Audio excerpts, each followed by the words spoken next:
আউযু বিল্লাহি মিনাশ শাইতানির রাজিম।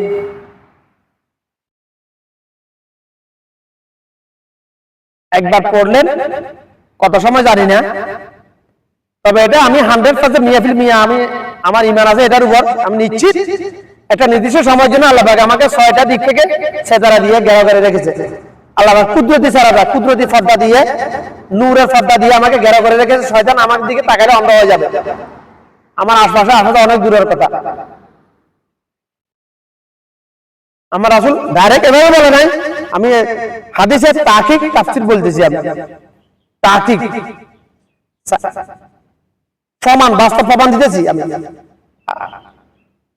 মুসলমানের দরকার শুধু ঈমান, এই দুইটা কিতাবের উপর ঈমান, মিয়াফিল মিয়া ঈমান, মিয়াফিল মিয়া ঈমান।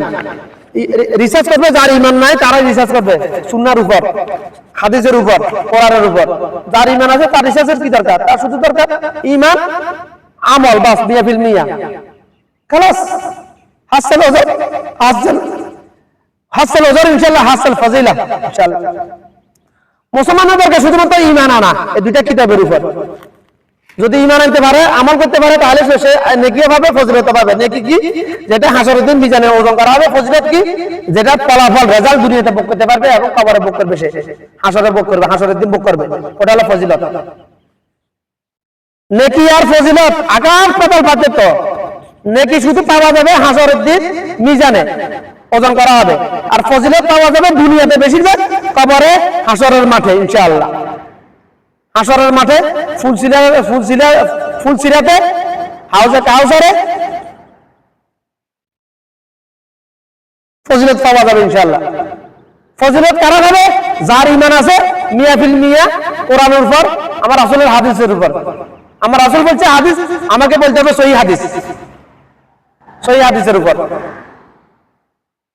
যার হাদিসের উপর যে ঈমান আনে সে কাফের, সে নাস্তিক, সে মুনাফিক। যে বিদআত করে সে মুনাফিক। বিদআত করতে করতে কাফের হয়ে যায়। কখন কাফের হয়ে যায় সে জানে না, কারণ বিদআত স্বীকার করে না, সে গুনাহ করতেছে। বিদআত স্বীকারই করে না, সে পাপ করতেছে। সে মনে করে আমি তো আমল করতেছি, নেকি কামাইতেছি। বিদআতই মনে করে। শয়তান বর্তমান যুগের বেশিরভাগ আদম সন্তানকে জাহান্নামে নিয়ে যাবে বিদআতি আমল দিয়ে। কারণ বিদআতি কখনো স্বীকারই করে না, সে বিদআত করতেছে।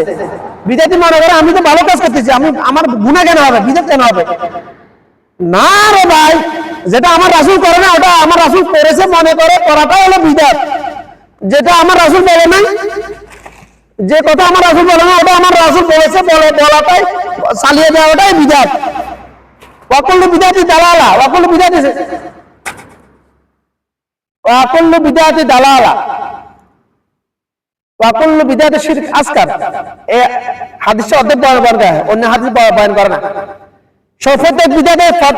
প্রত্যেক বিদআতে যাবতীয় বিদআতে ফদবশতা, গুমরাহি, যাবতীয় বিদআতে শিরকের অন্তর্ভুক্ত। বিদআতে আমার রাসূল হাদিস সহিহ ছোট শিরক বলা হয়েছে। আর শিরক তো শিরক, ছোট আর বড় কি রে ভাই? আমার কাছে সবাই শিরকে, আমি এটা বুঝি। আশা করি বুঝাতে পেরেছি।